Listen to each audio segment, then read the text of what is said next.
So I'm back again today. The last 2 days we've covered supply and demand, the individual curves, and today what we're going to do is we're going to go over when these two individual curves interact in a market. And what we're going to be referring to this as is equilibrium, as you can see up here. Specifically, though, equilibrium in a perfectly competitive market. Okay, and if you can remember, can anybody, if I want to give you a second to think about the three traits of a perfectly competitive market.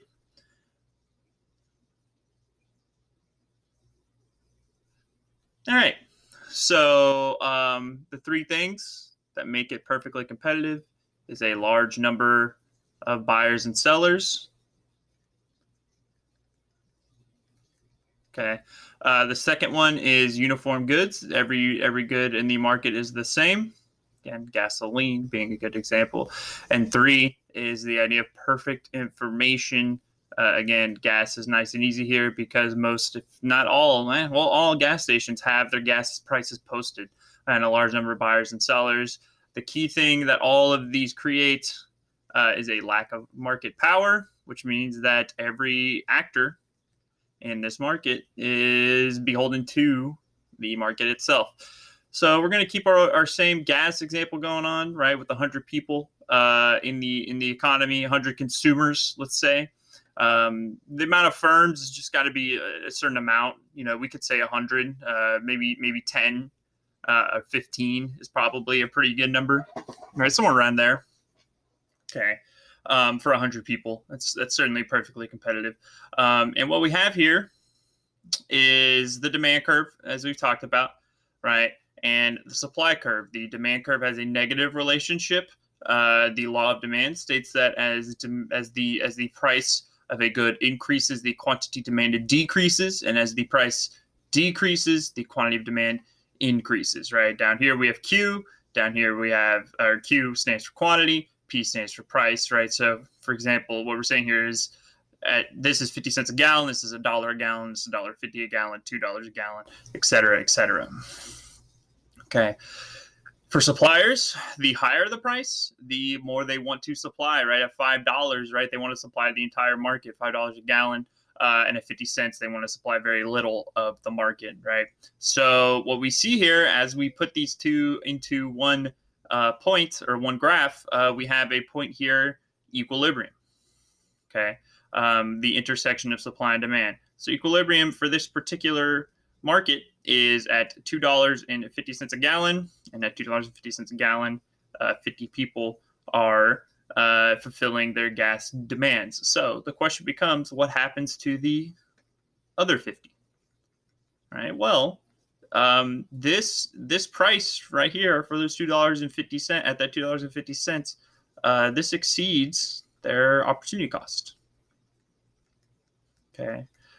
So what that means is that, what that means then is that they will find an alternative, which means biking, which means taking public transportation, walking, some sort of alternative where gas is not being consumed by them, right? Okay. And then if we say, let's say there's 12 firms, right? Let's say there's 10 firms. I think that's a good amount of firms for a perfectly competitive market with 100 people. If this was 1,000 people, we'd probably want more gas stations for this example. And in fact, the what you see here in real life, right? If you have a place where a tiny town, you know, if you're driving, being from Texas, we drive a lot. We drive to from Houston, we drive to San Antonio, we drive to Austin, we drive to Dallas, and along the way, you will see, one gas station every, maybe 10 or 15 miles. So when that happens, what you see is that the prices of that gas might be higher than you would expect because they have more market power because there are not 10 firms, right? So but for 100 people, having 10 firms is by far enough. When you're talking about, a city of 1 million people, right? Maybe you want 100 firms to be perfectly competitive, right? So at 250, right, we're going to say we have probably 6 firms properly supplying the market. So what happens to the other 6? Well, again, this exceeds their opportunity cost, so they are going to do. So they're going to find an alternative, right? That means they are going to. In our previous example, we talked about them being maybe like a food store, right, or something like that, right? They will find another business to do, or go out of business altogether and not have a business and go find a job somewhere else. Okay. So the next question I want to answer is, why is it called equilibrium? Okay. Let me actually look up the definition of equilibrium here first, because I think that's an interesting thing to understand. Right.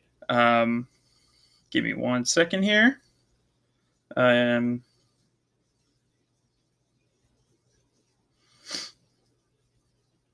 right. So equilibrium, the definition is a state in which opposing forces or influence are balanced. Right. This is our Thanos point, right, where everything is balanced perfectly and equally. Right. So what this means is, let's create a thought experiment here.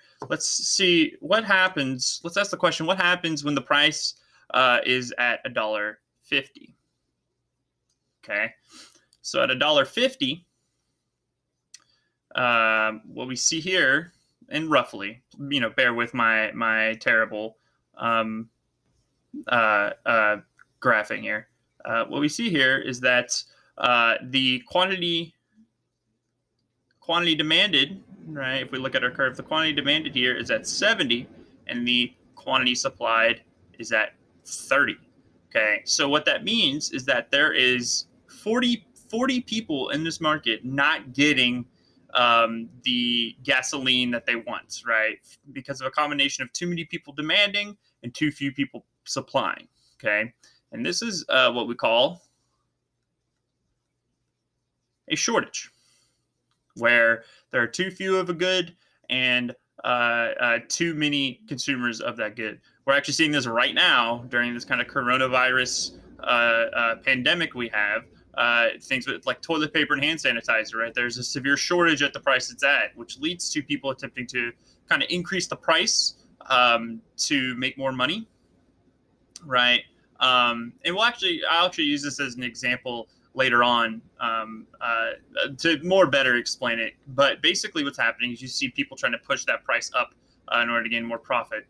And so when a shortage happens, well, what ends up happening, and this is not a shortage that's caused by a lack of supplies. This is a shortage caused by a price being too low for suppliers, for firms to justify their opportunity cost, right? It is so low that 70% of the firms have decided they would rather go off and do something else, right? So that's with the shortage. Now let's look at it when it's at $3.50, when the price of gas is $3.50, right? So here we see a quantity supplied of 70 and a quantity demanded of 30. Okay. And so the opposite scenario is happening that happened down here, where there are lots of eager firms that are willing to supply at this price, and we have very few eager consumers, right? Maybe those 30 people left really, really need gas, right? They have no other way to get to work. They have to travel far for some reason, and so they have to have that gas at $3, even at $3.50 a gallon, right? So this is what's called a surplus. Right, when there's too much of a good and not enough people buying it, right?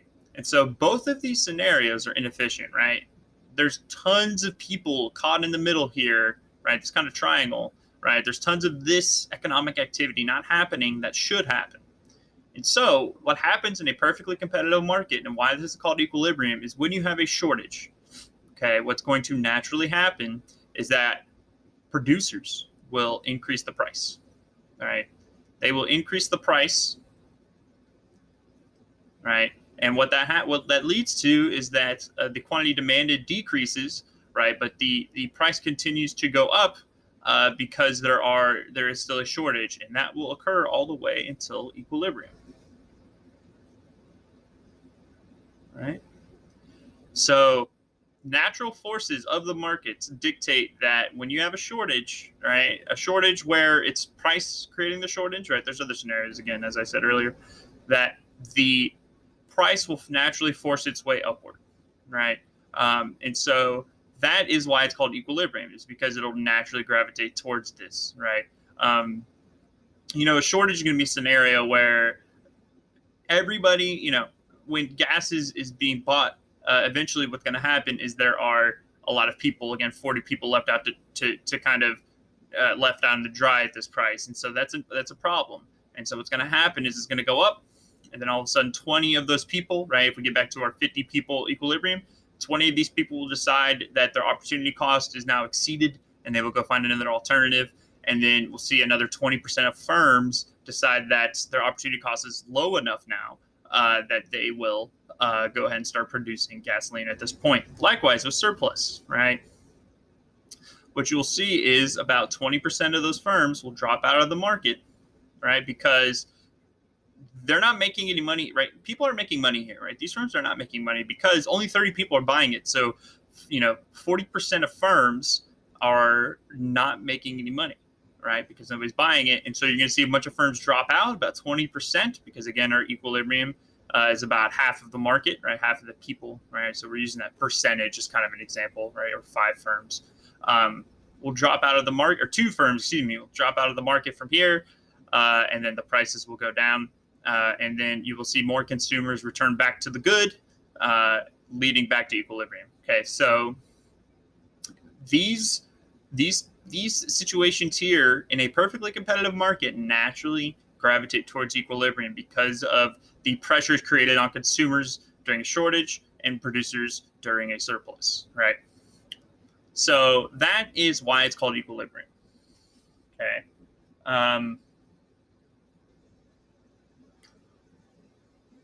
Let's see here. Okay. Do we want to do that? I think we want to do, yeah. Okay.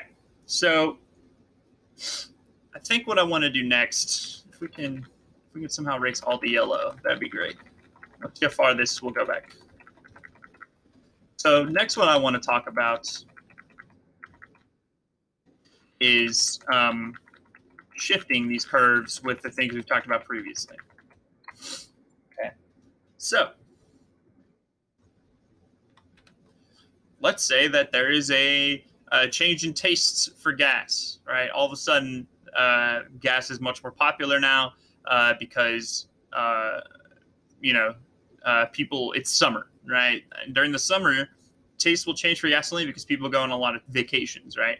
And so what we'll see here is we'll see this curve increase. Okay, we talked about this in the demand video. Nothing new here. Okay, we will see it increase. Hopefully, I got it up to about 10 units. Yeah, that looks pretty good. Okay, so demand has shifted outwards now. At the new price, right? So we're now ignoring this curve right here. All right. At this new level, we have a new equilibrium, right? We have shifted our equilibrium point, our equilibrium price, and our equilibrium quantity to a new level. Okay, let's say it would be like, I don't know, 275, and then the quantity bought and sold is 60, right? So if we say, let's create a table over here, right?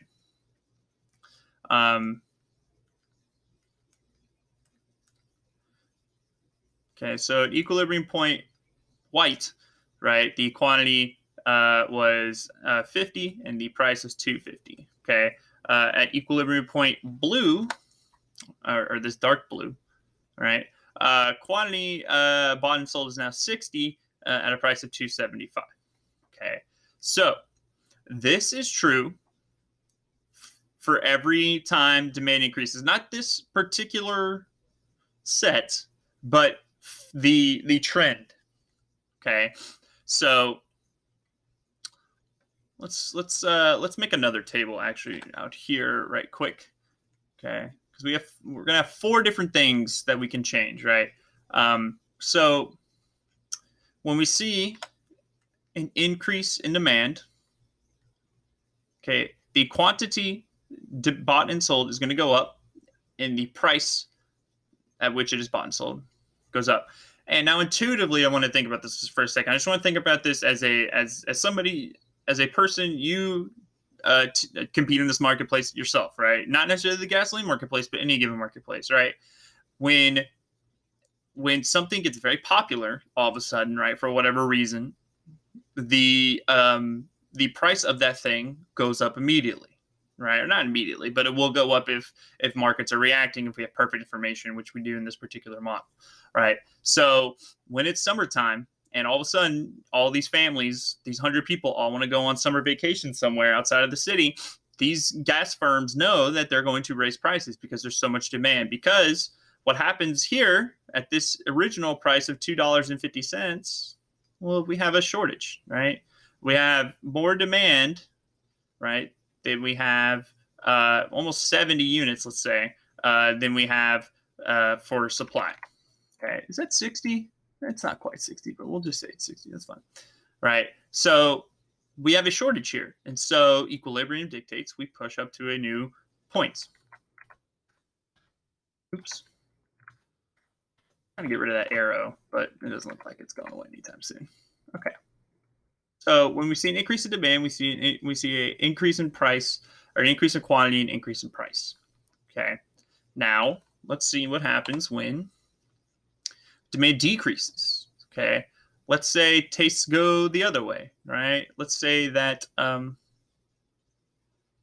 people are getting into electric cars, right? Or people are recognizing that maybe gasoline isn't great for the environment and they want to change their actions, right? So we're now ignoring this curve this time. I don't have a really good way of, I do have this eraser, but it's very bad. That's fine. I hope you guys can pay attention here. Okay. So let's say demand goes down for gasoline. Okay. Well, what's that going to do to equilibrium price and quantity? Well, if you're smart and thinking about this, you should already know the answer, because it's going to be the opposite of what happened when demand increased, right? So at these two new curves right here, right, at $2.50, we have a shortage, right? Or excuse me, a surplus. I'm so sorry. We have a surplus. Supply, right? The supply point at 50 units is higher than the demand point, which is at 40 units, right? And so actually, we're gonna change a thing over here real quick.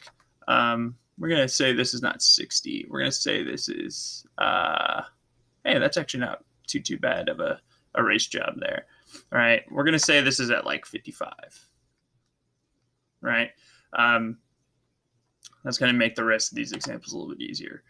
Okay. So if we have 40 and 50, right, well, now we have this surplus where not enough firms are selling their goods, selling their gas. And so we're going to see some firms exit. And we're going to see the firms lower their prices down to $2. All right. Well, let's not say $2. Let's do another change. I'm so sorry. Let's call this $3 actually, right here. Again, just trying to make things easier going forward. We're learning here. You guys are learning economics. I'm learning how to do these economic videos. Just bear with me. So let's say the price goes down to $2, right? And then the equilibrium quantity is 45 units, right? Right about here, right? Somewhere in the middle in between those, right? Okay. So again, when demand decreases, looks like quantity goes down and price goes down. Okay. So that's going to happen every single time demand changes like this. Okay. When demand changes, both quantity and price will go in the same direction, right? And again, if you think about this intuitively as well, the decrease in demand, if you think about, the demand for, I don't know, let's say pagers, right? Nobody wants pagers anymore, so they're very cheap to get if you need one. And in fact, they're not really being produced at all because there's so little demand, right? Demand's down here for pagers. I did read in hospitals, it's actually pagers used a lot because there's usually a lack of service in hospitals. So at any rate, so equilibrium is shifted down to here, right? And so we have a new equilibrium point when demand decreases to d double prime. Okay. So let me try to clean all this up. I'm going to try a thing up here. Let's see if I can clean this up real quick. Yeah, that's not too bad, right? Yeah, hey, I've seen worse, you know. All right, so let's revert back to our original points, our original two curves, and so we could talk about supply changes. Okay, so supply changes. While I'm doing this, think about how supply changes maybe affects this, right? I think one part of supply changes is pretty obvious, and then if you think that one's obvious, I think then the next one becomes obvious as well. Okay. What colors are we going to use? Let's use our red and purples. Okay. So let's say supply increases, right? Let's say that technology has made it so that it is much easier to be a gas station. It's much easier to procure gas for your gas station. It's much easier to sell it to people, right? Let's say that's what's occurred in this market here. Okay. So at the $2.50 previous equilibrium point, okay, as you can see here, we have more supply than we have quantity supplied than we have quantity demanded, right? So we have a surplus at this point. So you see a lot of whatever this 10% of firms, this one firm is not making money, right? So we're going to see them probably get out of the market, right? And let's say again, hey, that quantity that they want to sell it as now 60 versus that 50. And so we're going to see that natural gravitation towards a new equilibrium point, right, which is going to be at around $2, and the quantity bought and sold is going to be 45 units. So,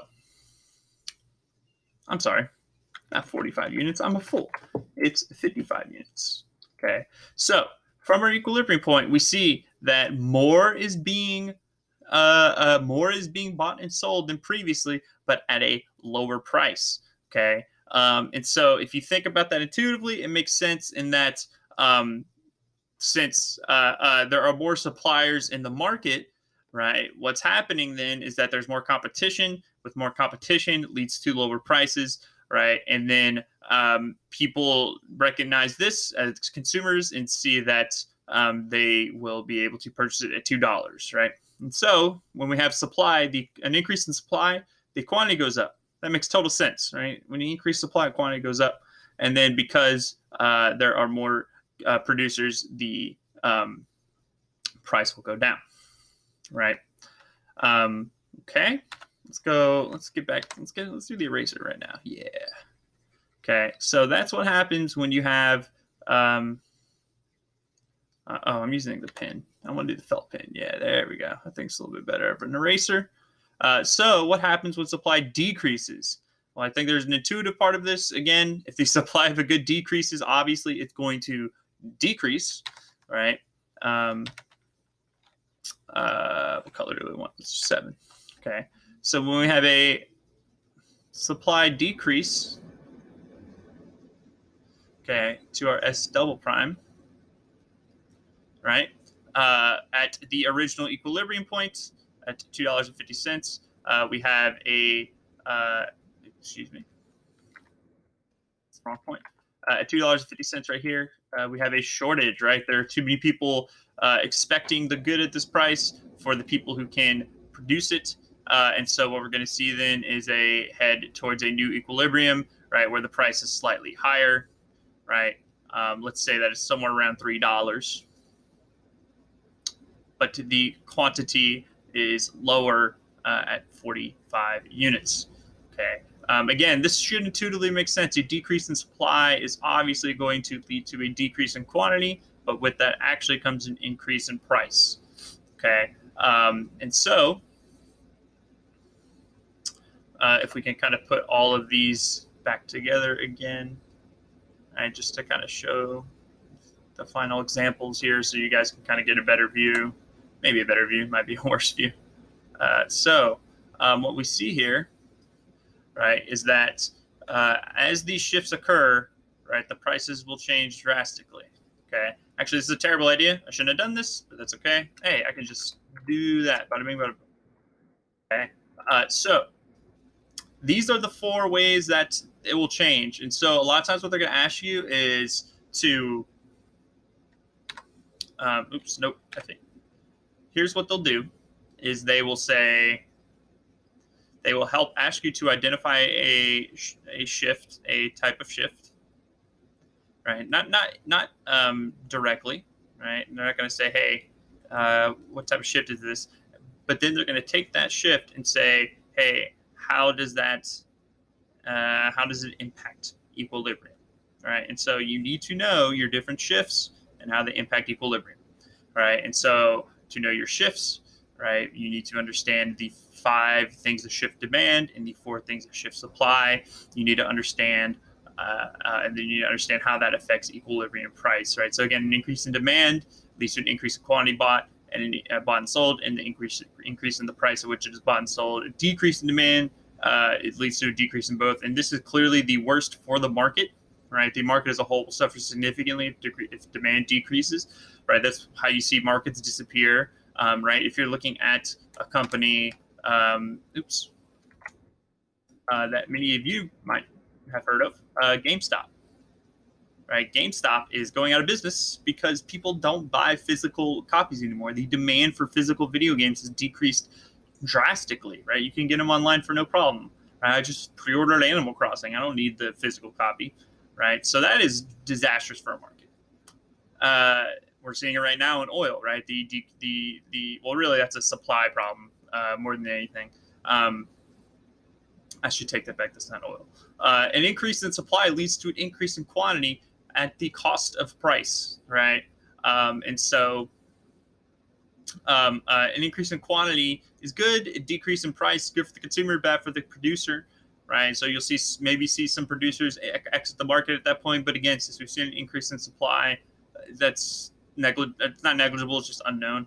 A decrease in supply leads to a decrease in quantity and a raising in the price. This is very bad for consumers, right? This is very, very bad for consumers, for demand. This is very good this is better for the producers that stick around, right? The producers are still there. This is good. And that's if you have multiple firms in a market, right? If it's just the same firms are actually decreasing how much they're producing, then that's pretty bad for them. Okay. All right. So the last thing I want to talk about then is consumer and producer surplus. Okay.